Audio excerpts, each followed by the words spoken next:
भारत हा देश लोकशाही प्रणालीचा आदर करणारा देश म्हणून संपूर्ण जगात ओळखला जातो। लोकशाही प्रणालीमध्ये प्रत्येक नागरिकाला आपले अधिकार आहेत। आपल्या लोकशाही प्रणालीमध्ये मतदानास अनन्यसाधारण महत्त्व आहे। निवडणुकीच्या माध्यमातून आपल्या परिसराचा विकास साधण्यासाठी उमेदवाराला आपण मतदानाच्या प्रक्रियेतून निवडून देतो।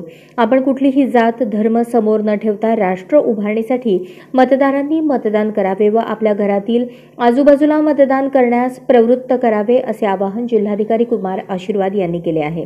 भारत निवडणूक आयोगाच्या निर्देशानुसार देशभरात 25 जानेवारी राज्यासह देशभरात राष्ट्रीय मतदार दिवस साजरा करण्यात येतो। या अनुषंगाने जिल्हाधिकारी कुमार आशीर्वाद यांच्या अध्यक्षतेखाली जिल्हाधिकारी कार्यालय सोलापूर यांच्या वतीने राष्ट्रीय मतदार दिवस साजरा करण्यात आला।